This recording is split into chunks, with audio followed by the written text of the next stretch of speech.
Hello विद्यार्थीओ, जय सोमनारायण। मजा में बधा? આગળનો મુદ્દો લઈએ। વાત કરીએ છીએ સ્વાધ્યાયનો એક દાખલો અને પછી સુવાહકના ગુણધર્મો।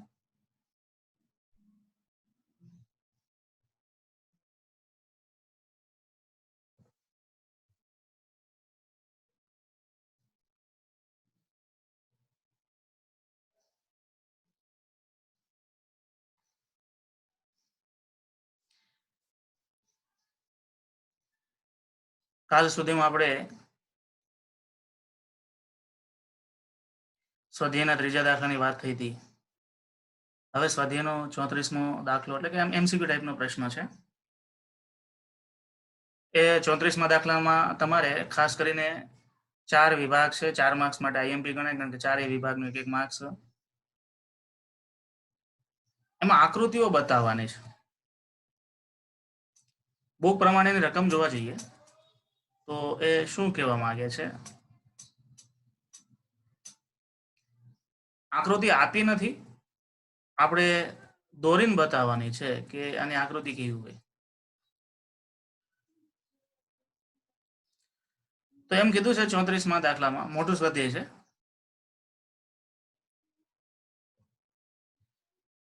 નીચેના કિસ્સાઓ માટે સમસ્થિતિમાન પૃષ્ઠની રેખાકૃતિ દ્વારા દર્શાવો। નીચેના કિસ્સાઓ માટે સમસ્થિતિમાન પૃષ્ઠો રેખાકૃતિ એટલે સમસ્થિતિમાન પૃષ્ઠ બતાવવાના છે, પણ રેખાકૃતિથી એટલે આકૃતિથી આપણે બતાવવાના છે। તો એના સોલ્યુશન જોઈએ તો પહેલી આકૃતિ એવી છે, જુઓ કે ધન દિશામાં અચળ વિદ્યુત ક્ષેત્ર હોય તો એનું સમસ્થિતિમાન પૃષ્ઠ કેવું હોય। તમારી પાસે એવું વિદ્યુત ક્ષેત્ર છે જે ધન દિશામાં છે અને પાછું અચળ છે, તો એનું પૃષ્ઠ કેવી રીતે દોરાય? તો તમે પહેલા તો યામાક્સ પદ્ધતિ પ્રમાણ નક્કી કરો। આપણે ઝેડ ની દિશા છે એને બહારની તરફ લેતા હોઈએ છીએ, પણ જ્યારે રજૂઆત ઝેડ ની કરવી હોય તો બહારની બાજુ રજૂઆત કરવામાં અઘરું પડે, એટલે આપણે ઝેડ ને વાય તરીકે સ્વીકાર લઈએ છીએ। સોલ્યુશનમાં જુઓ તો વાય ની દિશા ઝેડ ની દિશા, માનો કે ઝેડ ની દિશામાં વિદ્યુત ક્ષેત્ર છે એટલે ઉપરની તરફ નિયમિત રીતે વિદ્યુત ક્ષેત્ર છે, રેખાઓ સમાંતર છે એટલે નિયમિત થયું। હવે એનું તમારે સ્થિતિમાન પૃષ્ઠ દોરવું હોય તો કઈ રીતે દોરી શકાય? કાલે વાત શું યાદ રાખી હતી? સમસ્થિતિમાન પૃષ્ઠ વિદ્યુત ક્ષેત્ર રેખાને લંબ રૂપે હોય, આવું કઈ વાત કરી હતી ને આપણે। સમસ્થિતિમાન પૃષ્ઠ વિદ્યુત ક્ષેત્રને લંબ રૂપે હોય, તો રેખાઓ ઝેડ ની દિશામાં છે તો તમારું એનું લંબ સમતલ એક્સ વાય માં બતાવવું પડે, એટલે એને લંબ રૂપે આ સમસ્થિતિમાન પૃષ્ઠ બતાવ્યું છે, બરાબર। અહીંયા તમારે એને થોડુંક ડાર્ક કરી દેવાનું એટલે પૃષ્ઠ દેખાય હરખું। આ છે એ સમસ્થિતિમાન પૃષ્ઠ, નામ લખો લખી નાખજો સમસ્થિતિમાન પૃષ્ઠ, જો ઝેરોક્ષ સાથે હોય તો, ન હોય તો જ્યારે ઝેરોક્ષ આવે ત્યારે પછી અમુક વસ્તુ હું લખાવડાવું છું, લખી નાખજો। પછી બી વિભાગમાં શું કહે છે, એટલે બીજા પ્રશ્નમાં કે એવું વિદ્યુત ક્ષેત્ર કે જેનું માન એટલે મૂલ્ય નિયમિત રીતે વધે પરંતુ અચળ દિશા હોય। હવે તમે એવું વિદ્યુત ક્ષેત્ર વિચારો કે તમે ઝેડ ની દિશામાં જે જાવ ને એમાં એનું મૂલ્ય વધતું જાય પણ દિશા ન બદલાય, દિશા ઝેડ ની ઝેડ જ રહી। એટલે માનો કે રેખાઓ આપણે દોરીએ તો મેં તમને એક આગળ નોંધ લખાવી હતી અનિયમિત વિદ્યુત ક્ષેત્રની, અને એમાં વિદ્યુત ક્ષેત્ર રેખાઓ વખતે પણ આપણે વાત થઈ હતી કે ભાઈ જ્યારે વિદ્યુત ક્ષેત્ર રેખાઓની ગીચતા વધે એ વધારે ગીચતા શું બતાવે છે? પ્રબળ વિદ્યુત ક્ષેત્ર બતાવે છે। તો ચલો આ પ્લસ થી લઈ અને માઇનસ ઝેડ તરફ આપણે જઈએ છીએ, પ્લસ થી લઈને માઇનસ ઝેડ તરફ આપણે જઈએ છીએ। પ્લસ થી લઈને માઇનસ ઝેડ તરફ જતા શું થાય છે ને દિશાઓ એનું ગીચતા વધતી જાય છે એટલે મૂલ્ય વધે છે। તે મૂલ્ય વધે છે એમાં તમારે પૃષ્ઠ દર્શાવવા હોય, મેં તમને એમ જ્યાં વિદ્યુત ક્ષેત્ર વધારે પ્રબળ ત્યાં સમસ્થિતિમાન પૃષ્ઠની ગીચતા વધારે, એટલે આ પૃષ્ઠ બતાવે છે ને આ જેમ તમે દૂર જાઓ ને એમ આડી લાઈનો છે ભેગી કરવી પડે, બરાબર, અને જેમ તમે નજીક રહો ને એમ આડી લાઈન છે છૂટી રાખે, જો અહીં આડી લાઈનો ભેગી કરીશ, કારણ કે પૃષ્ઠ છે એ વિદ્યુત ક્ષેત્રને લંબ રૂપે હોય, બરાબર। અહીંયા વિદ્યુત ક્ષેત્ર છે આ રીતે આમ બતાવ્યું છે, ઝેડ ની ઓરિજિનલ દિશા બતાવી છે, બરાબર। તો જેમ તમે દૂર અંદર જાઓ છો એમ અંદર જાઓ છો શું થાય? વિદ્યુત ક્ષેત્રની પ્રબળતા વધે એમ પૃષ્ઠની ગીચતા પણ વધતી જાય। તો દૂરના પૃષ્ઠ છે થોડા, આ બાજુના જે પૃષ્ઠ છે એ થોડા ગીચ ન હોય, છૂટા છૂટા હોય, જેમ તમે આમ જશો અંદરની તરફ એમ તીવ્રતા સાથે પૃષ્ઠની ગીચતા પણ વધતી જાય।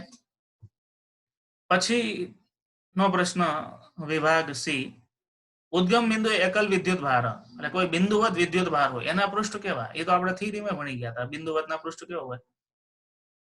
આ રીતે વક્રાકાર, નિયમિત રીતે, બરાબર. એના પૃષ્ઠ આ રીતે આવશે. અને જે ડી વિભાગ છે, ડી વિભાગમાં સમતલમાં કોઈ સમતલ છે એમાં સમાંતર અને સમાન અંતરે રહેલ લાંબા વિદ્યુત ભારિત તારથી બનેલ જાળી. એક તમારી પાસે તમારી ઘરે કદાચ કોઈ જાળી હોય નેટ વપરાતી, માનો કે સિંગ અથવા તો ઘઉં નું સાફ કરવા માટે જાળી વાપરતા એવી જાળી હોય, આપણે એને જૂનમાં ચાવણો કહીએ, ચાવણો મારવાનો હોય, તો એવી નિયમિત અથવા રેતી ચાળવાની કે એની જાળી હોય, એવી જાળી છે, બરાબર. એ જાળીનું વિદ્યુત ક્ષેત્ર કેવું, બરાબર, એનું વિદ્યુત ક્ષેત્ર કેવું એ વાત છે. તો એનું વિદ્યુત ક્ષેત્ર કેવું, તો જાળી હોય ને એની રચના આ રીતે થાય. જો આ રીતે જાળીની રચના બની, જ્યાં જાળીના તાર છે ત્યાં ધન વિદ્યુત ભાર છે અને પાછો નિયમિત છે. જાળીના તાર છે ત્યાં વિદ્યુત ભાર છે ને જે જાળીના તાર નથી અહીંયા આ વિસ્તારમાં શું છે, ખાલી છે, અહીંયા વિદ્યુત ભાર જ નથી. એટલે હવે તમે જાળીથી અહીં ધ્યાન આપો, જાળીથી નજદીક હો, જાળીથી નજદીકના વિસ્તારમાં શું થાય, તો કે વિદ્યુત ભાર છે ત્યાં વિદ્યુત ક્ષેત્ર પ્રબળ છે અને જ્યાં વિદ્યુત ભાર નથી ત્યાં વિદ્યુત ક્ષેત્ર પ્રબળ ના હોય. પણ તમે જાળીથી જેમ દૂર જાઓ તો નજદીકના વિસ્તારમાં વિદ્યુત ક્ષેત્રમાં વધઘટ થાય, પ્રબળતા વધઘટે, વધે ઘટે વધે ઘટે એમ થાય. પણ તમે દૂરના વિસ્તારમાં જાઓ તો કેવું થઈ જાય, નિયમિત, બરાબર. અને આમે તમે જાળીના નજદીક જુઓ, નજદીકથી જુઓ તો તમને જાળીના એક એક તાર છૂટા દેખાય, પણ દૂરથી જુઓ તો તમને આખી જાળી છે કમ્બાઈન્ડ ભેગી દેખાશે, એક ધારી દેખાશે, છૂટી છૂટી નહીં દેખાય, બરાબર. એમાં વિદ્યુત ભાર નજદીકના વિસ્તારમાં વિદ્યુત ક્ષેત્ર છે એ અનિયમિત, એટલે વધે ઘટે વધે ઘટે વધે ઘટે. દૂરના વિસ્તારમાં વિદ્યુત ક્ષેત્ર છે નિયમિત. આવો એનો જવાબ થાય ગ્રીડ માટે, બરાબર.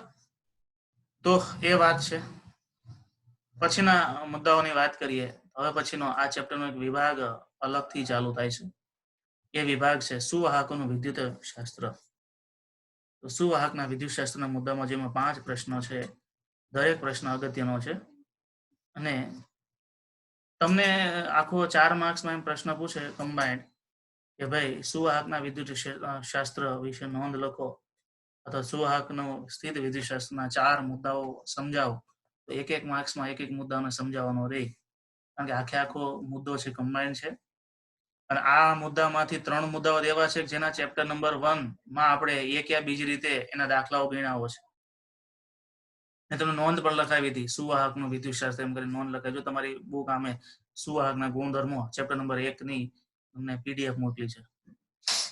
સુવાહકના ગુણધર્મોનો આપણે મુદ્દો લીધો હતો, એ મુદ્દો ફરીથી અહીંયા રિપીટ કરવાનો છે, પણ થોડોક ડેપ્થલી ઊંડાણપૂર્વક.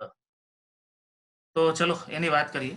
સુવાહકના ગુણધર્મો કેવા હોય અને કેવી રીતે એ લાગુ પાડી શકે.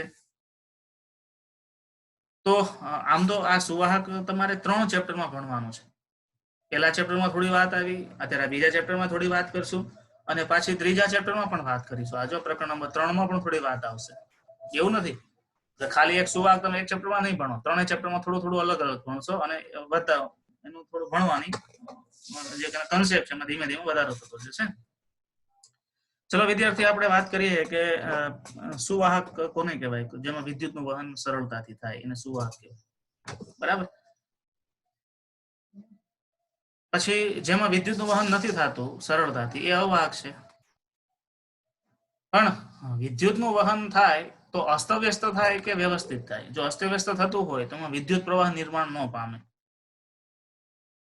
અને વ્યવસ્થિત થતું હોય તો વિદ્યુત પ્રવાહ નિર્માણ પામે. એ વાત આપણે લેવાની ત્રીજા પ્રકરણમાં કે સુવાહકમાંથી વિદ્યુતનું વહન કેવી રીતે થાય. અત્યારે ખાલી જો સુવાહકના વિદ્યુતના ગુણધર્મો કેવા હોય, એટલે સુવાહકમાં વિદ્યુત ભાર કેવી રીતે દાખલ કરી શકાય, કેવામાંથી બહાર કાઢી શકાય, એ મુદ્દાની જ ખાલી વાત કરવાની છે. ચલો એના ઉપર વાત કરીએ. તો આમાં મુદ્દા આપ્યા છે. પહેલો ગુણધર્મો છે સુવાહકનું. ટાઇટલ લખજો બધા વિદ્યાર્થીઓ, સુવાહક લખો. સુવાહકોનું સ્થિત વિદ્યુત શાસ્ત્ર. સુવાહકોનું ગતિકી વિદ્યુત શાસ્ત્ર આવે પણ એ ત્રીજા પ્રકરણમાં આવશે, પણ અહીંયા લખો સુવાહકોનું સ્થિત વિદ્યુત શાસ્ત્ર. સુવાહકોનું સ્થિત વિદ્યુત શાસ્ત્ર જેના અલગ અલગ 5 મુદ્દાઓ છે, એના મેં તમને 5 પ્રશ્નો બનાવીને મૂક્યા છે. તેમાંનો પહેલો પ્રશ્ન, બધા વિદ્યાર્થીઓ આ રીતે ખાસ એટેન્ડ કરશે. જો તમારી બુકમાં મુદ્દો શું છે, મેં તમને એમાંથી કેવી રીતે પ્રશ્ન બનાવ્યો છે, એ બે વસ્તુ તમને સાથે કહેતો જાઉં છું. તો પહેલો મુદ્દો એવો છે કે સુવાહકની અંદર ભાગમાં સ્થિત વિદ્યુત ક્ષેત્ર શૂન્ય હોય છે. એને લખીને આપી દીધું.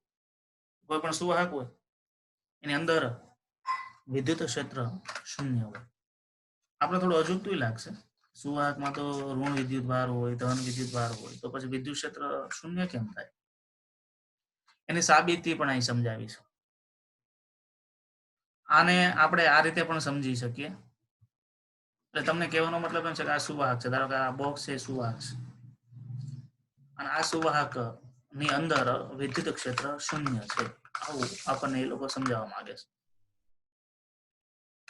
સમજી લે, બહુ હેલું છે આ મુદ્દો. આપણે પહેલા પ્રકરણમાં પણ વાત થયેલી છે એ પ્રમાણે પહેલા ચેપ્ટરમાં પણ એ થોડી વાત આવે છે, એ બધી આકૃતિ જોયું હતું, એમાં પણ આપણે વાત કરી સુવાહકની અંદર વિદ્યુત ક્ષેત્ર શૂન્ય. ચેપ્ટર નંબર 1 માં આ વસ્તુ લીધેલી છે. બીજા ચેપ્ટરને ધ્યાનમાં લઈને જ આ ચેપ્ટર નંબર 1 માં વસ્તુ મેં તમને સમજાવી છે. બીજા પ્રકરણમાં એને ડિટેલ લઈએ ત્યારે આપણે સ્વીકાર્યું હતું. તો તમને એમ પ્રશ્ન પૂછે, સમજાવો. તમને પ્રશ્ન એ રીતે પૂછે પહેલા વિભાગમાંથી કે બાહ્ય વિદ્યુત ક્ષેત્રની ગેરહાજરી તથા હાજરીમાં સુવાહકની અંદર વિદ્યુત ક્ષેત્ર શૂન્ય હોય. આ સુવાહક છે એને બાહ્ય વિદ્યુત ક્ષેત્રમાં મૂકો કે બાહ્ય વિદ્યુત ક્ષેત્રની બહાર મૂકો, એની અંદર વિદ્યુત ક્ષેત્ર શૂન્ય હોય. એટલે મેં તમને કાલે ચુંબકની વાત કરતો એ પ્રમાણે વિદ્યાર્થીનો ફોન આવ્યો હતો, એને કંઈક ડેમો બનાવ્યો છે. કોણ છે ખ્યાલ નથી, એટલે પીરિયડ પૂરો થાય થોડુંક સમય વધશે તો એનું કદાચ આપણે એના વિડીયોથી એ જોઈશું. કોઈ વિદ્યાર્થીનો ફોન આવ્યો હતો, એને કંઈક ડિઝાઇન કરી છે મેગ્નેટની આખી, ઉત્તર દક્ષિણમાં કેમ ગોઠવે એમ. એ વાળા વિદ્યાર્થીઓએ પણ મને સામે ફોનથી રિપ્લાય આપ્યો હતો કે એ રીતે ગોઠવાય છે એમ. બરાબર, ઉત્તર દક્ષિણમાં ગોઠવાય, તમને એમ ફેરવો એટલે એમાં ટોર્ક લાગે ને પાછું ઉત્તર દક્ષિણમાં આવીને જ ગોઠવાઈ જાય. જે વિદ્યાર્થી હોય અત્યારે ક્લાસમાં તો એ એની તૈયારી રાખે, અને ક્લાસ પૂરો થાય ત્યારે આપણે એ વિદ્યાર્થીને બતાવીશું વિડીયો. નામ ભૂલાઈ ગયો ભાઈ, કયું કંઈક નામ હતું, કોઈ બી ક્લાસમાંથી એને તૈયાર કર્યું છે મોડેલ. તો એ વાત પછી એમ માનો કે આ સુવાહક ટુકડો છે, ધ્યાન આપો, આ અંદર છે ને એ સુવાહકનો ટુકડો છે. એને બે મોટી પ્લેટ જે વિદ્યુત ભારિત હોય, એમાં એક પ્લેટ છે પ્લસ છે ને બીજી પ્લેટ છે માઇનસ છે. બહારની પ્લેટ જુઓ, બે મોટી પ્લેટ છે વિદ્યુત ભારિત છે, અને એ વિદ્યુત ભારિત છે એટલે એના કારણે વિદ્યુત ક્ષેત્ર ઉત્પન્ન કરે. એનું વિદ્યુત ક્ષેત્ર છે પ્લસ થી માઇનસ તરફ, એને ઈ એક્સટર્નલ કહેવાય, બાહ્ય વિદ્યુત ક્ષેત્ર. અને એ વિદ્યુત ક્ષેત્રની અંદર તમે સુવાહક મૂકો છો. તો હવે આ સુવાહકમાં મુક્ત ઇલેક્ટ્રોન હોય, એ મુક્ત ઇલેક્ટ્રોન બાહ્ય વિદ્યુત ક્ષેત્રને કારણે આ ડાબી બાજુ ખસીને આ બાજુ ગોઠવાઈ જશે, કારણ કે બાહ્ય વિદ્યુત ક્ષેત્રનો પ્લસ આ ઇલેક્ટ્રોનને ખેંચે સુવાહકના, બાહ્ય વિદ્યુત ક્ષેત્રનો માઇનસ સુવાહકના ધન વિદ્યુત ભારને ખેંચે. એના કારણે સુવાહકની એક ધાર ઋણ વિદ્યુત ભારિત બને અને બીજી ધાર ધન વિદ્યુત ભારિત બને. આમ સુવાહકની અંદર પ્લસ થી માઇનસ નું એક અંદરની તરફ વિદ્યુત ક્ષેત્ર પ્રેરિત થાય, એને પ્રેરિત વિદ્યુત ક્ષેત્ર કહેવાય, ઇન્ટરનલ કહેવાય. અંદર વિદ્યુત ક્ષેત્ર કેટલું પ્રેરિત થાય, અથવા અંદર વિદ્યુત ક્ષેત્ર અથવા અંદર ની પ્લેટ કેટલી ધન બને અને કેટલી ઋણ બને, તો એનો જવાબ છે જ્યાં સુધી અંદરનું વિદ્યુત ક્ષેત્ર નું મૂલ્ય બહારના વિદ્યુત ક્ષેત્ર જેટલું ન થાય ત્યાં સુધી ઇલેક્ટ્રોનની ગતિ ચાલુ રહી. જ્યારે અંદરનું વિદ્યુત ક્ષેત્ર બહારના વિદ્યુત ક્ષેત્ર જેટલું બને, બરાબર, અંદરનું વિદ્યુત ક્ષેત્ર બહારના વિદ્યુત ક્ષેત્ર જેટલું બને ત્યારે પછી વધારાના ઇલેક્ટ્રોન સુવાહકને આ પ્લેટ ઉપર જમા નથી થતા. તો હવે જુઓ, બહારનું વિદ્યુત ક્ષેત્ર અને અંદરનું વિદ્યુત ક્ષેત્ર સમાન મૂલ્યના છે, પરસ્પર વિરુદ્ધ દિશાના છે. આકૃતિમાં દર્શાવવામાં સુવાહક ટુકડાને બાહ્ય વિદ્યુત ક્ષેત્રમાં મૂકવામાં આવે. સુવાહકના મુક્ત ઇલેક્ટ્રોન બહારને કારણે ખસેડાય છે અને આકૃતિમાં દર્શાવ્યા પ્રમાણે ઋણ અને ધન પ્લેટ બનાવે છે. સપાટીના વિદ્યુત ભારને કારણે ઈ ઇન્ટરનલ એટલે પ્રેરિત વિદ્યુત ભાર ઉત્પન્ન થાય છે, વિદ્યુત ક્ષેત્ર ઉત્પન્ન થાય છે. ઈ ઇન્ટરનલ નું મૂલ્ય ઈ એક્સટર્નલ જેટલું હોય છે અને દિશા વિરુદ્ધ છે. આમ સુવાહકનું કુલ વિદ્યુત ક્ષેત્ર, હવે આપણે એમ સમજીએ સુવાહકનું કુલ વિદ્યુત ક્ષેત્ર ગણવું છે, તો સુવાહકનું કુલ વિદ્યુત ક્ષેત્ર ગણો તો ઈ નેટ બરાબર ઈ ઇન્ટરનલ માઇનસ એક્સટર્નલ બરાબર 0.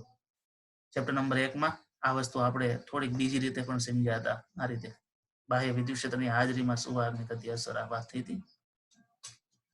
એ વસ્તુ અહીંયા થોડી આપણે બીજી રીતે લખીએ. તો વિદ્યુત ક્ષેત્ર 0 મળ્યો, આના પરથી કહી શકાય તો આ છે એ ઉપરની સુવાહકની વ્યાખ્યા છે. ઉપરની હકીકત વ્યાખ્યાને નક્કી કરવા માટે વપરાય છે. તો સુવાહકની વ્યાખ્યા શું? સુવાહક એને કહેવાય કે બાહ્ય વિદ્યુત ક્ષેત્રમાં મૂકો તો જેનું વિદ્યુત ક્ષેત્ર શૂન્ય થતું હોય એને સુવાહક કહેવાય. જેનું વિદ્યુત ક્ષેત્ર શૂન્ય ન થાય એ અવાહક છે. માનો કે વિદ્યાર્થીઓ આપણે કેપેસિટર ભણવાનું છે. કેપેસિટરમાં સુવાહક અને અવાહક બેની જરૂર પડે. એટલે સુવાહકના ગુણધર્મો અને અવાહકના ગુણધર્મો બે ભણવા પડે. એટલે આપણે ભણીએ છીએ. હવે પછી કેપેસિટર ભણવાનું છે. કેપેસિટરમાં બે પ્લેટ હોય, સુવાહક હોય અને એની બેની વચ્ચે જે મટીરીયલ હોય, પેજ હોય, એ અવાહક હોય, ડાઇલેક્ટ્રિક કહેવાય. તો સુવાહક અને અવાહકના ગુણધર્મો તમે ક્લિયર હોય તો કેપેસિટર ભણી શકાય. એટલે કેપેસિટર પહેલા આપણે મુદ્દાઓ લીધા છે, પછી કેપેસિટરની વાત આવશે. તો આ જે બુકમાં કીધું છે એ પ્રમાણે એક મુદ્દો ક્લિયર થયો. એટલે તારણ એવું મળ્યું કે બાહ્ય વિદ્યુત ક્ષેત્રની હાજરી હોય કે ગેરહાજરી હોય. હવે બાહ્ય વિદ્યુત ક્ષેત્રની ગેરહાજરી હોય તો શૂન્ય કેવી રીતે થાય? તો શૂન્ય થાય કારણ કે બાહ્ય વિદ્યુત ક્ષેત્રની ગેરહાજરી હોય તો કોઈ પણ સુવાહક છે, માનો કે સુવાહક છે, એમાં 5 પ્રોટોન હોય તો સામે 5 ઇલેક્ટ્રોન હોય. તો પ્રોટોન હોય એનું વિદ્યુત ક્ષેત્રની રેખાઓ બહારની તરફ હોય છે, બરાબર. અને ઇલેક્ટ્રોનની વિદ્યુત ક્ષેત્ર 5 અંદરની તરફ હોય. જેટલી રેખાઓ બહારની તરફ છે એટલી જ રેખાઓ અંદરની તરફ. કુલ વિદ્યુત ક્ષેત્ર ગણો તો શું થાય? 0 થાય. એટલે સુવાહકને તમે ગમે ત્યાં મૂક્યો હોય તો એ વિદ્યુત ક્ષેત્ર એનું 0 જ હોય.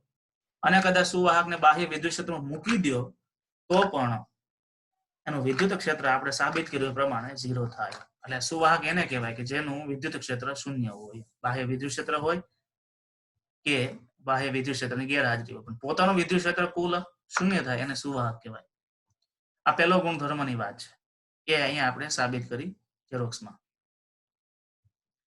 બીજો ગુણધર્મ છે તમારી બુક પ્રમાણે, એના શબ્દો આવા છે. એના પછી બીજો પ્રશ્ન બનશે. વિદ્યુત ભારિત સુવાહક ની સપાટી પર સ્થિત વિદ્યુત ક્ષેત્ર સપાટીના દરેક બિંદુએ લંબ હોય છે.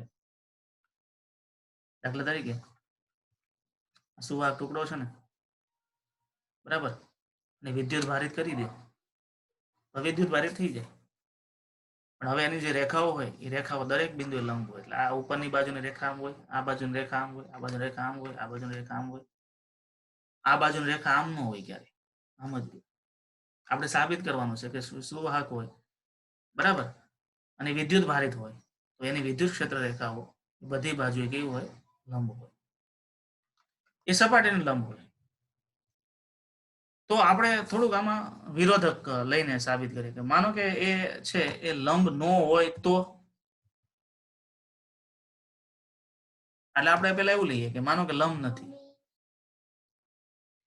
લંબ તો છે જ, પણ આપણે એવું ધારેલું લંબ ન હોય તો, લંબ ન હોય તો એની ગણતરી આપણે પછી હવે કરવાની છે. લંબ ન હોય તો એની ગણતરી શું?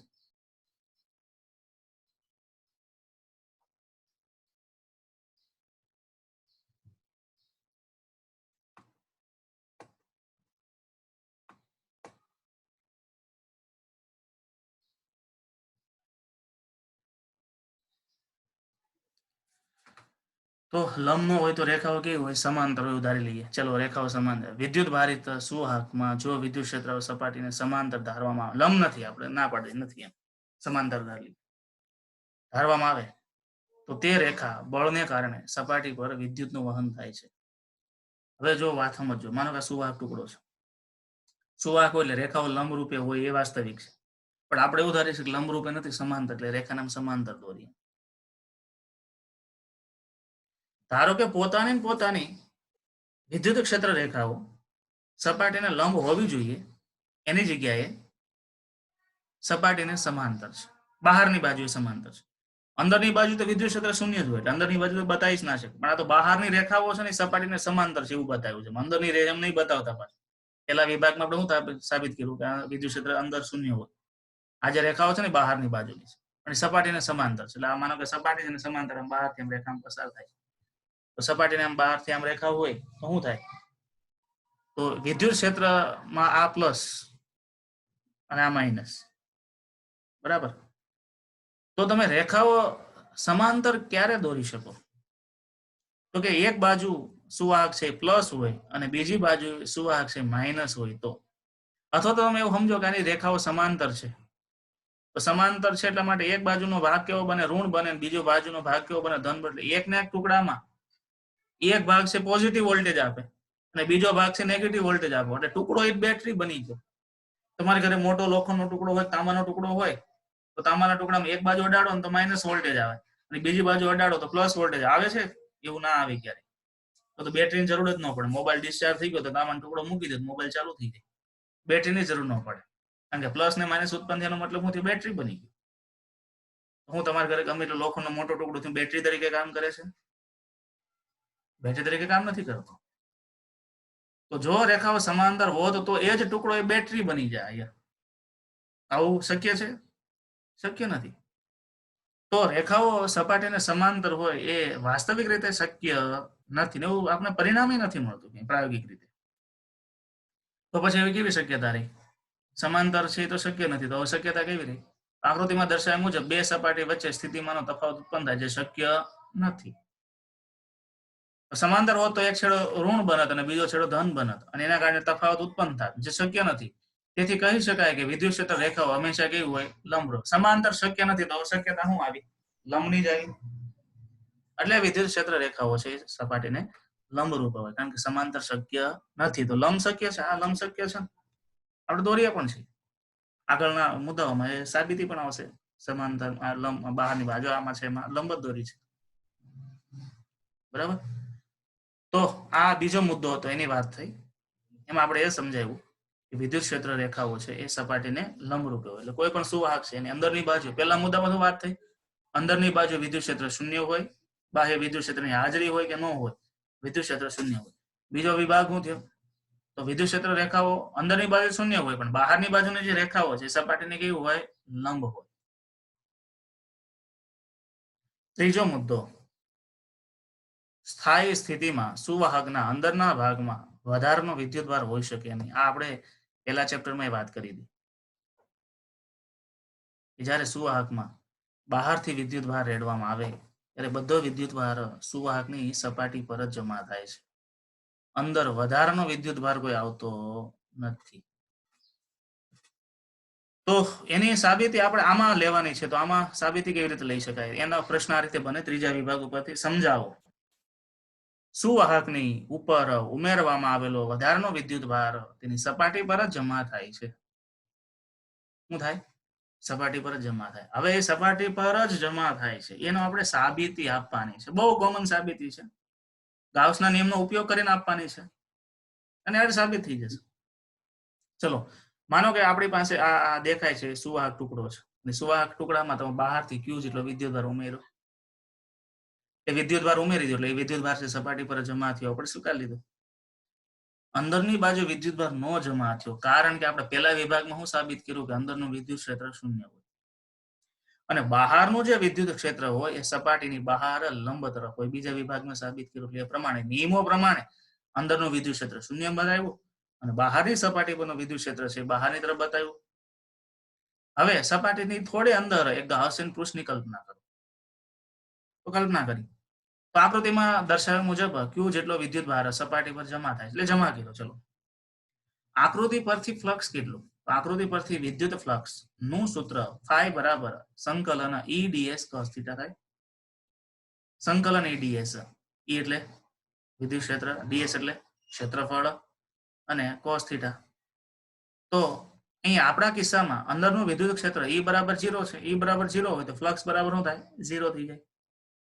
તો ફ્લક્સ 0 છે. ચલો, હવે ગાઉસના નિયમ પ્રમાણે ફ્લક્સની ગણતરી. ગાઉસના નિયમ પ્રમાણે પૃષ્ઠ સાથે સંકળાયેલ ફ્લક્સ બરાબર phi બરાબર સિગ્મા q ના છેદમાં એપ્સિલોન 0. ફ્લક્સની કિંમત 0 છે, ઉપરથી નીચે મૂકો તો 0 બરાબર સિગ્મા q ના છેદમાં એપ્સિલોન 0. માંથી સિગ્મા q ને કરતા બનાવો, એપ્સિલોન 0 0 સાથે ગુણાય એટલે હું મળ્યું 0. હું સાબિત થયું? ઘેરાયેલો વિદ્યુતભાર કેટલો આવ્યો? 0. તો ઉપરના કારણ પરથી કહી શકાય કે સુવાહકમાં ઉમેરેલો વિદ્યુતભાર એ સપાટી પર જ જમા થાય, અંદર આવતો નથી. આ વાત આપણે પહેલા ચેપ્ટરમાં પણ નોંધ તરીકે યાદ કરી હતી. એટલે પહેલો, બીજો અને ત્રીજો મુદ્દો છે ને, 3 મુદ્દાઓ તો આપણે પહેલા ચેપ્ટરમાં આવી ગયા છે ઓલરેડી, અને એ આપણે રિપીટ કર્યા. બરાબર. તો એ મુદ્દામાં માનું છું ત્યાં સુધી આમ કોઈ તકલીફ પડે કે ના સમજાવું તો બને એવું છે નહીં. હવે પછીના જે મુદ્દાઓ છે એમાં થોડુંક નવીનીકરણ છે અને નીટ માટે ખાસ ઉપયોગી છે. એટલે હવે ચોથો ને 5મો મુદ્દો છે ખાસ અગત્યના છે નીટ માટે પણ તમારે.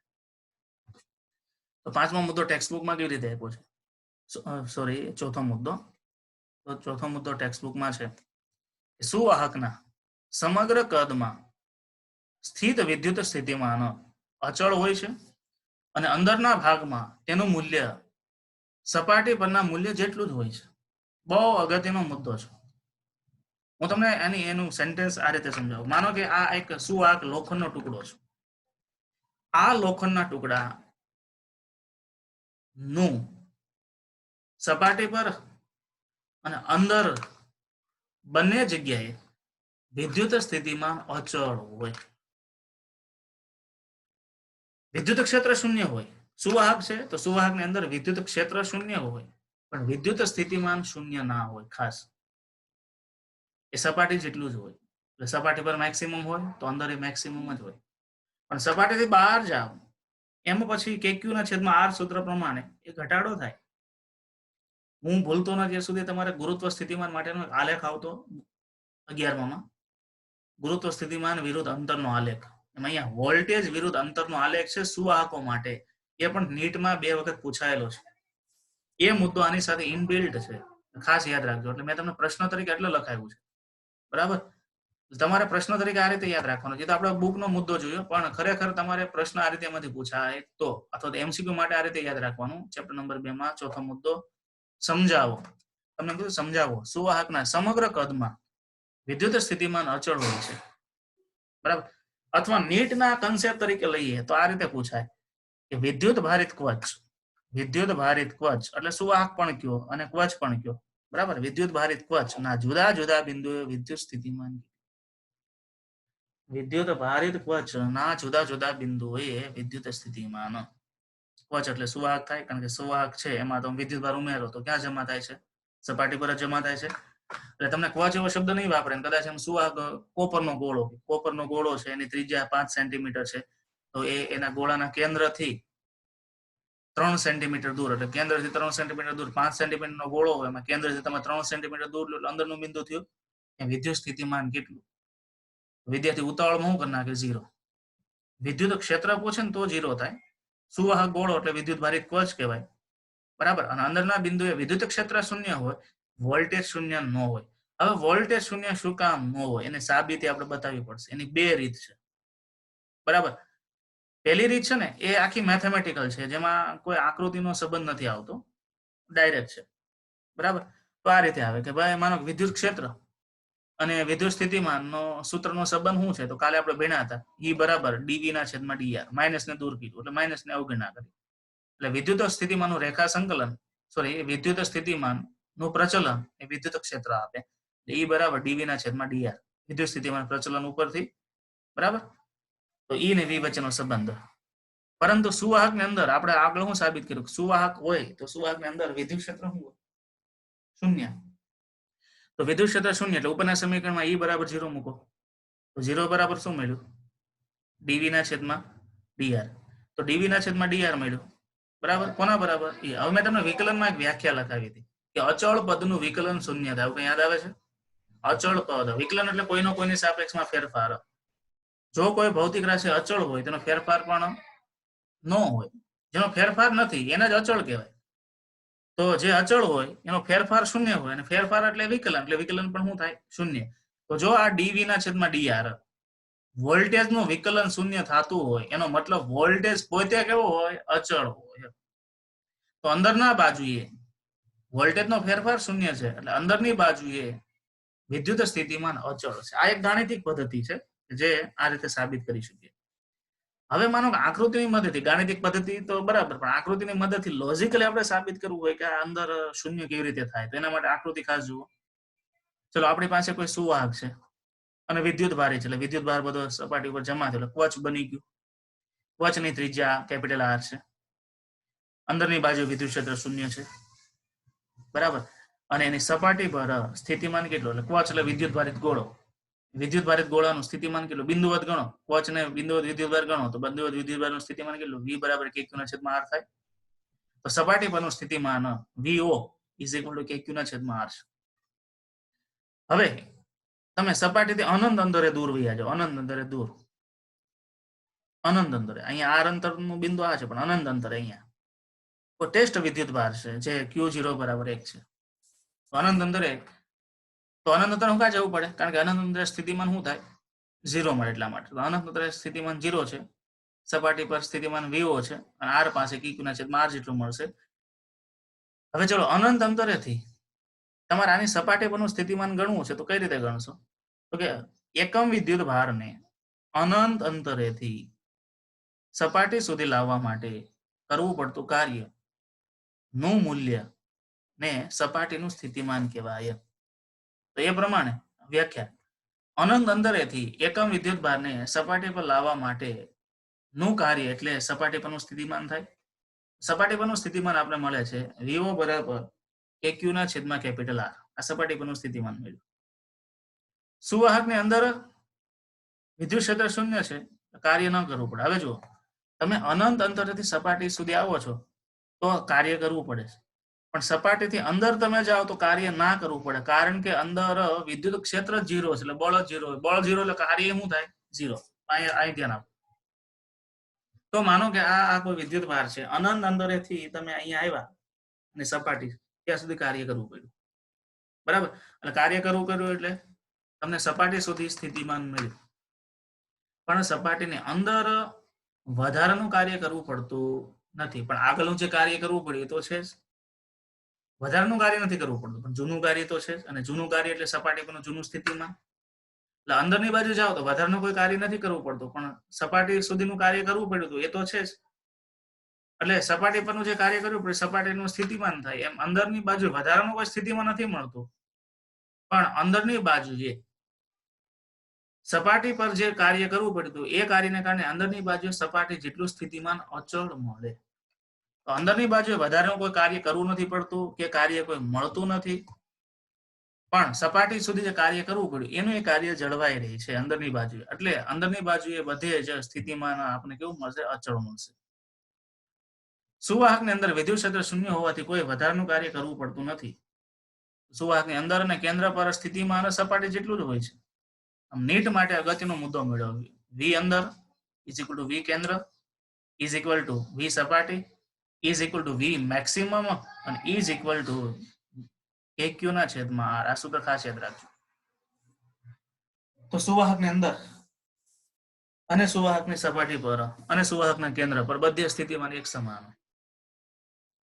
તો છેક કેન્દ્રથી લઈ અને સપાટી સુધી તમને મહત્તમ સ્થિતિમાન kq ના છેદમાં r જેટલું મળે. પણ સપાટીમાંથી બહાર જાઓ તો સૂત્ર kq ના છેદમાં r પ્રમાણે ઘટાડો થાય. એટલે સપાટીમાંથી બહાર જાઓ વિદ્યુત સ્થિતિમાનમાં ઘટાડો થાય. એટલે નીટ માટે એક આલેખ આવ્યો, એક બે વાર પૂછાય છે, આલેખ પૂછાય છે. તમને ક્વચ માટે પૂછો છે કે વિદ્યુત ભારિત ક્વચ માટે v વિરુદ્ધ r નો આલેખ બતાવો.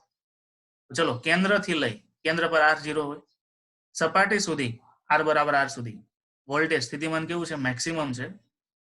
પણ સપાટીથી તમે જેમ બહાર જતા રહો v ચલે છે 1/r, ચર ઘાતાંકી રીતે ઘટે. તમે યાદ કરો ગુરુત્વ, પૃથ્વી માટે ગુરુત્વ સ્થિતિમાન નો અંતર વિરોધ નો આલેખ આવી રીતે તમારે આવતો. પૃથ્વી માટે અંતર વિરુદ્ધ ગુરુત્વ સ્થિતિમાન આલેખ આ રીતે આવતો, એ આલેખ છે. તો વિદ્યુત ક્ષેત્રનો આલેખ અને વિદ્યુત સ્થિતિમાનનો આલેખ કેવી રીતે, માનો કે સુવાહક કવચ માટે વિદ્યુત ક્ષેત્રનો આલેખ કઈ રીતે આવતો, યાદ કરો. વિદ્યુત ક્ષેત્રનો આલેખ શું હતું, 0 આવતું. સપાટી સુધી શું હતું વિદ્યુત ક્ષેત્ર, 0. સપાટી પર મેક્સિમમ થાય અને પછી 1/r² પ્રમાણે ઘટતું, બરાબર. અહીંયા કેન્દ્રથી લઈને સપાટી સુધી અચળ આવશે અને પછી ઘટાડો થશે. ઓલામાં કેન્દ્રથી સપાટી સુધી શૂન્ય આવતું, પછી મેક્સિમમ થાય અને પછી ઘટાડો થતો. પહેલા ચેપ્ટરમાં આપણે વિદ્યુત ક્ષેત્રનો આલેખ લીધો હતો ક્વચ માટે, બરાબર. તો એમ આ પણ આલેખ તમારે ખાસ યાદ રાખવાનો.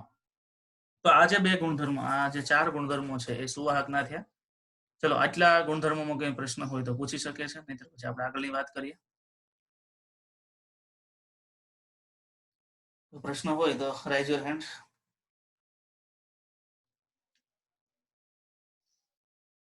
તો છેલ્લા ગુણધર્મની પછી વાત કરવાની છે અને એ ખાસ અગત્યનો છે, એ પણ નીટ માટે બહુ અગત્યનો છે, કેપેસિટર માટે, નીટ માટે.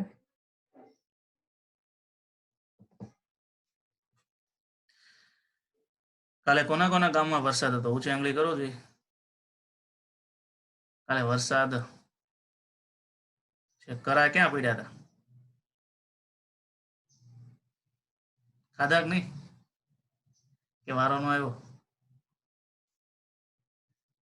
કરા આમ ખાધા? કરા એ તમને ખવડાય માથા પર પીડા એટલે? કોઈ વિદ્યાર્થી રાઇઝર હેન્ડ કરે છે, કોણ હતો? વાઘેલા એમ કરીને કોઈક નામ હતું. રાઇઝ યોર હેન્ડ એટલે એમ નથી, એટલે આમ કરવાનું તો આમ તો ડાઉટ હોય તો જ આપણે કહેવાનું છે, રિએક્શન આપવાનું. અમુક ભાઈઓ તો બિસ્તરમાં હુતા હુતા ક્લાસ એટેન્ડ કરે છે. ભાઈ જલસા આવો તમારે. અમુક કેમેરા પાછા બંધ કરી દીધા, સાહેબ જોવા મળ્યા એટલે.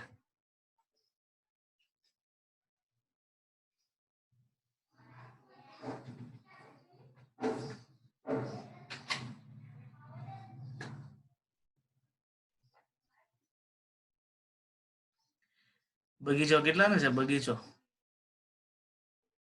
આંબા આંબા આંબા કેરી બગીચા વાળા, તો એમાં નુકસાન થયું છે કે નહીં? નથી વાંધો તો સારું. વરિયાભાઈ કેમ દેવદાસની જેમ બેઠા છે?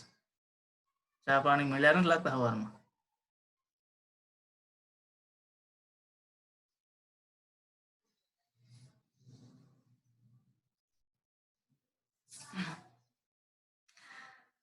તો આ ગુણધર્મો ક્લિયર થઈ ગયા, બરાબર? આગળ જઈએ, છેલ્લો ગુણધર્મ પછી પૂરું કરીએ. આજે તો આ દેવ છે ને, એ એક તો જોક્સ કહેવાનો, આપણે કાલે વાત થઈ હતી. પણ તમારો મોનિટર તો દેખાતો જ નથી, એનો જોક્સ પેન્ડિંગ પડ્યો, ખબર છે? પ્રિયાંશ, શું નામ હતું? પેલી બેન્ચ બે તો હું કરતો, ક્યાં ગયો? આમાં દેખાતો નથી. આજે ક્લાસમાં ભૂલી મરી ગયો.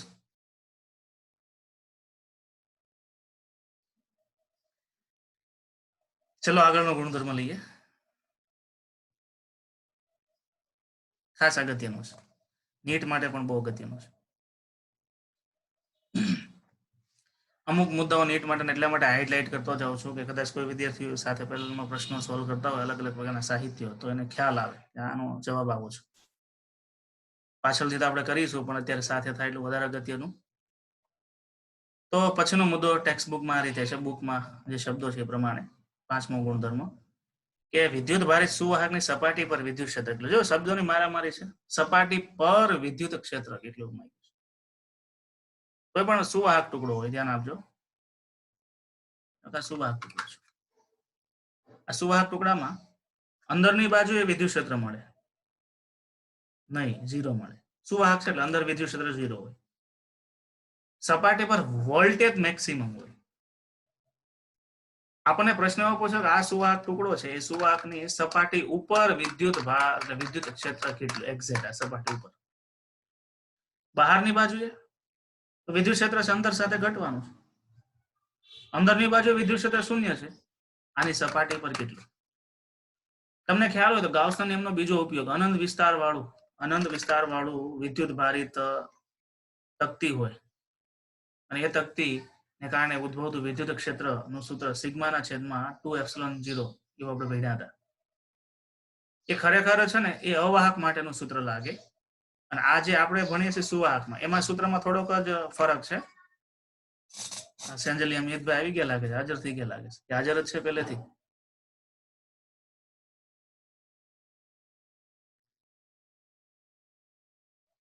તો એ વિદ્યુત ક્ષેત્ર કેટલું એની વાત કરવાની છે.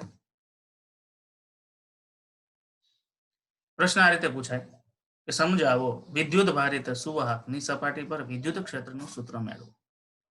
આ ટાઈપના દાખલાઓ ગણ્યા છે, પણ એ થોડા અલગ છે, માટે તમને ટેલી કરાવું. એનો જવાબ અને એનો જવાબ ઇક્વલ જ આવે છે. પહેલી વાત એ યાદ રાખવાની કે કોઈ પણ ધન વિદ્યુત ભારિત પૃષ્ઠ હોય તો એનું પૃષ્ઠ ઘનતા પોઝિટિવ હોય, ઋણ વિદ્યુત ભારિત પૃષ્ઠ હોય તો એની પૃષ્ઠ ઘનતા નેગેટિવ હોય. આપણી પાસે કોઈ સુવાહક છે, અને સુવાહકમાં વિદ્યુત ભાર તમે દાખલ કર્યો એટલે એ બધો વિદ્યુત ભાર સપાટી ઉપર જમા થઈ ગયો. ચલો આ સપાટી પર જમા થઈ ગયો. જે સપાટી પર વિદ્યુત ભાર જમા થયો એ જ સપાટીનું વિદ્યુત ક્ષેત્ર આપણે ગણવું છે. સિગ્મા જેટલો પૃષ્ઠ ઘનતા ધરાવતી સપાટી પર વિદ્યુત ક્ષેત્ર ગણવા માટે એ સપાટીનો થોડો ઘેરાવો થાય એમ આપણે ગાઉસિયન પૃષ્ઠની કલ્પના કરીએ. તો ગાઉસિયન પૃષ્ઠ નળાકારની કલ્પના કરીએ. જે પૃષ્ઠ નું ક્ષેત્રફળ ds છે. અને સુવાહકમાં આપણે આગળના મુદ્દામાં જોયું હતું સુવાહક છે એમાં વિદ્યુત ક્ષેત્ર હંમેશા સપાટીને કેવું હોય, લંબ રૂપે હોય. એટલે સપાટીને લંબ રૂપે વિદ્યુત ક્ષેત્ર બહાર નીકળ્યું. અને ગાઉસિયન પૃષ્ઠની કલ્પના કરી એનું ક્ષેત્રફળ સદિશ ds પણ લંબ રૂપે બહારની તરફ છે. એટલે બંને વચ્ચેનો ખૂણો 0 છે. ચલો સિગ્મા જેટલી પૃષ્ઠ ઘનતા હોય તો ds જેટલા વિસ્તારમાં ઘેરેલો વિદ્યુતભાર q બરાબર સિગ્મા ds થશે. તો આ સુવાહકની સપાટી પર ઘેરાયેલો વિદ્યુતભાર સિગ્મા હતો પણ આ વિસ્તારમાં ઘેરાયેલો વિદ્યુતભાર q બરાબર સિગ્મા ds છે. ચલો ઘેરાયેલો વિદ્યુતભાર મળી ગયો. તો આકૃતિની ભૂમિતિ પરથી આપણે ફ્લક્સ મળશે. અહીંયા પણ ગાઉસના નિયમની જેમ જ એક આકૃતિની ભૂમિતિ પરથી ફ્લક્સ ગણવાનું છે અને એક ગાઉસનો નિયમ લાગુ પાડીને ફ્લક્સ ગણવાનું છે. બેની સરખામણી કરવાની એટલે જવાબ મળી જાય છે. તો આકૃતિમાં દર્શાવેલ સપાટી પર વિદ્યુતભારની પૃષ્ઠ ઘનતા સિગ્મા છે. ગાઉસિયન પૃષ્ઠમાં ઘેરાયેલો વિદ્યુતભાર q બરાબર સિગ્મા ds છે. સપાટી સાથે સંકળાયેલું ફ્લક્સ phi બરાબર e ds cos થીટા પ્રમાણે થીટા 0 હોવાને કારણે એનું મૂલ્ય 1 થશે. એટલે phi બરાબર e ds થી phi બરાબર e ds ને આપણે સમીકરણ 1 કહી દઈએ. ગાઉસના નિયમ પરથી બંધ પૃષ્ઠમાં સંકળાયેલા ફ્લક્સ કેટલું? આ બંધ પૃષ્ઠ છે એનું ફ્લક્સ કેટલું? એનું ફ્લક્સ છે phi બરાબર q ના છેદમાં એપ્સિલોન 0. તો phi બરાબર q એટલે સિગ્મા ds ના છેદમાં એપ્સિલોન 0. સમીકરણ નંબર 2. સમીકરણ 1 પણ ફ્લક્સનું છે આ સપાટીનું સૂત્ર અને બીજું પણ ફ્લક્સનું સૂત્ર છે. બંને સૂત્રની સરખામણી કરો તો e ds is equal to sigma ds upon epsilon 0 માટે ds કેન્સલ. e બરાબર શું થયું? સિગ્મા ના છેદમાં એપ્સિલોન 0. હવે તમે જો આ સૂત્ર કોઈકને મળતું આવે છે, વિદ્યુત ભારિત અવાહક સપાટી હોય. હવે તમને પહેલું ચેપ્ટર યાદ કરાવું છું. પહેલા ચેપ્ટરમાં ગાઉસના નિયમનો ઉપયોગ આવતો. બીજો ઉપયોગમાં આ આકૃતિ તમારી સામે શેર કરી છે કે અનંત વિસ્તાર વાળી વિદ્યુત ભારિત પ્લેટ પૃષ્ઠને લંબ બિંદુએ ઉદ્ભવતું વિદ્યુત ક્ષેત્ર કેટલું? તમારી પાસે વિદ્યુત ભારિત સિંગલ પ્લેટ હોય જેમાં સિંગલ સપાટી હોય કે જે સિંગલ વિદ્યુત ભારિત છે, એના કારણે લંબ બિંદુએ ઉદ્ભવતું વિદ્યુત ક્ષેત્રનું સૂત્ર તમે જાણો છો બધા, સિગ્માના છેદમાં 2 એપ્સિલોન 0. આજે અત્યારે તમને જે સૂત્ર મળ્યું એ સૂત્ર છે સિગ્માના છેદમાં એપ્સિલોન 0. ખાલી ફરક કેટલો? 1/2 નો છે ને. ખાલી 1/2 નો ફરક શું કામ એ ઉપર થોડી વાત કરીએ. હવે આ જે સૂત્ર છે ને એ વિદ્યુત ભારિત સિંગલ પ્લેટનું છે. સિંગલ પ્લેટની જગ્યાએ જો બીજી પ્લેટ પણ તમે મૂકી દો તો એનું પણ વિદ્યુત ક્ષેત્ર સિગ્માના છેદમાં 2 એપ્સિલોન 0 માં પ્લસ કરવું પડે.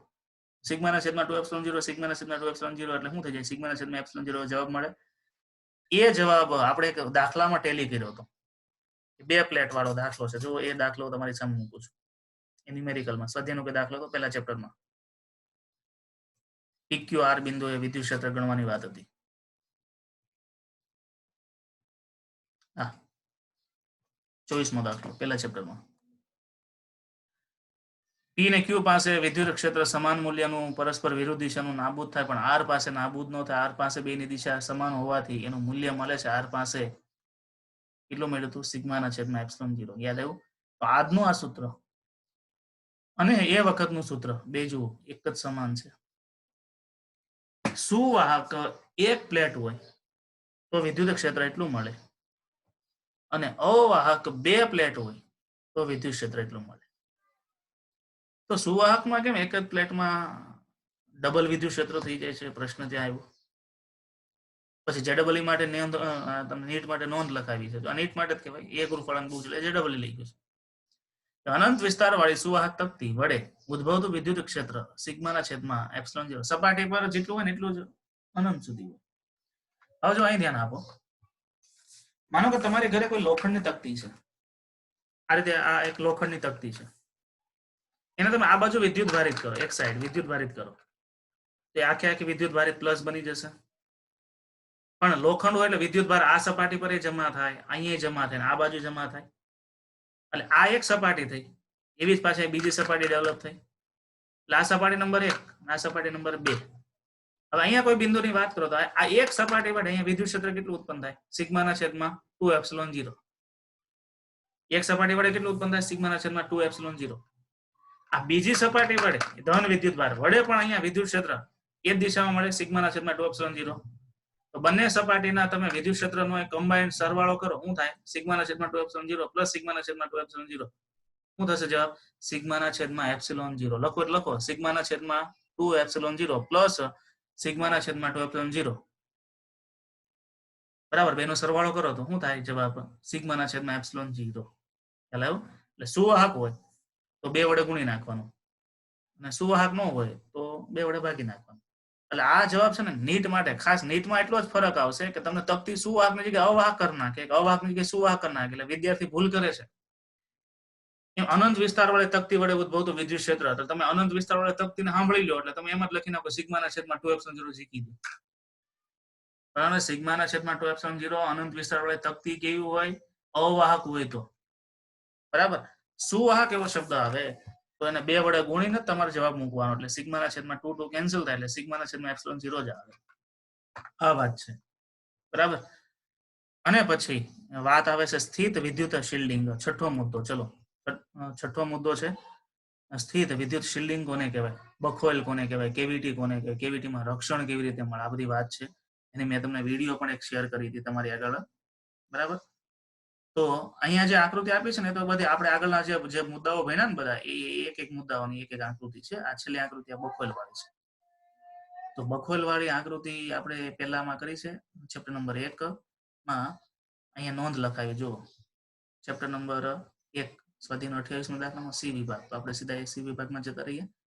આ સ્વાધ્યાય 28 દાખલામાં બધી નોંધ લખાવી. 28 દાખલામાં આ સી વિભાગ, જેમાં એક સંવેદી ઉપકરણની વાત આવતી હતી ને, ફેરાડેનું પિંજરું, મેં તમને વિડીયો પણ શેર કરી હતી. તો એ સી વિભાગમાં જે કાંઈ છે એ બધું જ એનું છે.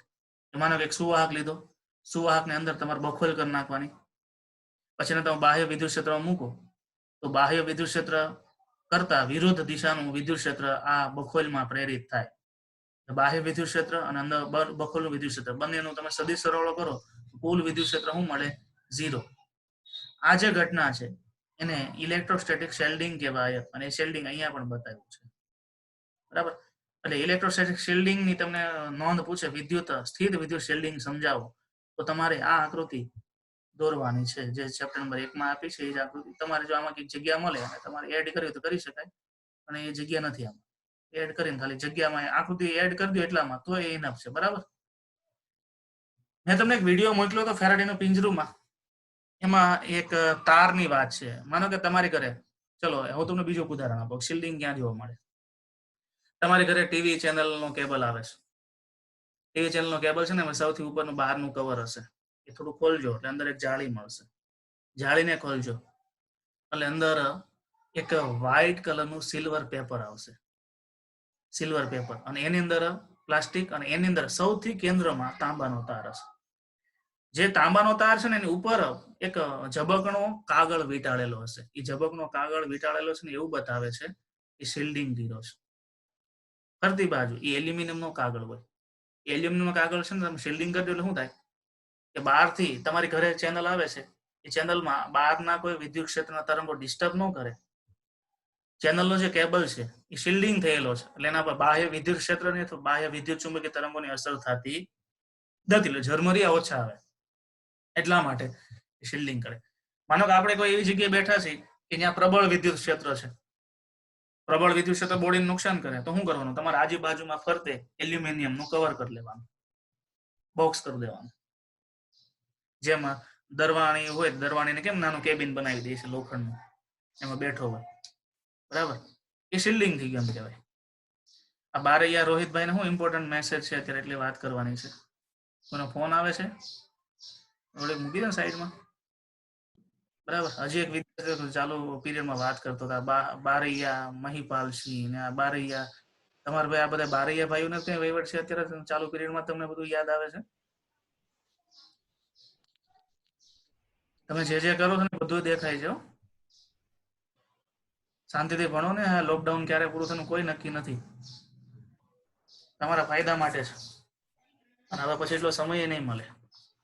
તો આ શિલ્ડિંગના બધા ઉદાહરણ છે કે જે વિદ્યુત ક્ષેત્રથી રક્ષણ કરવા માટે વપરાય, જેને ફેરાડેનું પિંજરું પણ કહેવાય.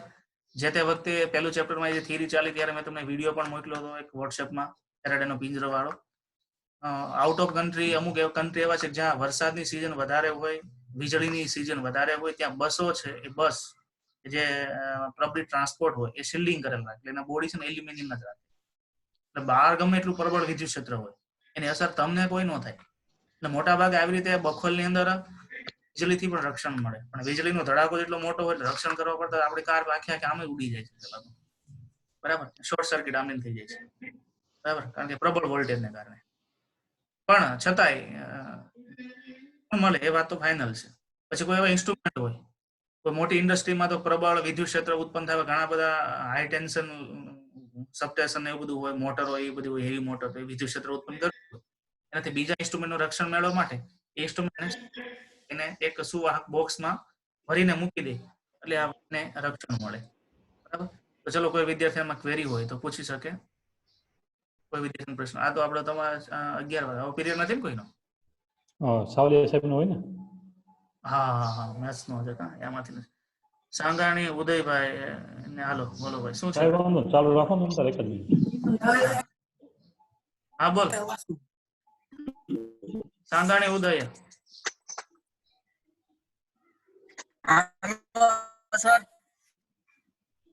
હા બોલ.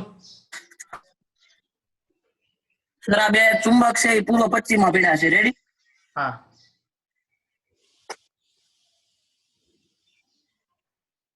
તું શેર કર તો મને ખ્યાલ આવશે. ભાઈ આ સાંગાણી ઉદયની આકૃતિ દેખાય છે તમને? બરાબર. સાંગાણી ઉત્સવ કે ઉદય? પછી વિડિયો તો એમને તારો વિડીયો બતાવીને સીધો આપણા ગ્રુપમાં મૂકી દે. તો મને મોકલજો, હું ગ્રુપમાં મોકલી દઈશ. એનો અવાજ હિરણભાઈ કપાય છે. ભાઈ ઉત્સવભાઈ, તું એવું કર, આનો વિડીયો ઉતારી લે આખે આખો વ્યવસ્થિત, અને પછી તું મને મોકલી દેજે મારા નંબર ઉપર, હું ગ્રુપમાં શેર કરી દઈશ. અત્યારે નેટવર્ક ને કારણે તારો અવાજ નથી આવતો અને તારો વિડીયો નથી આવતો.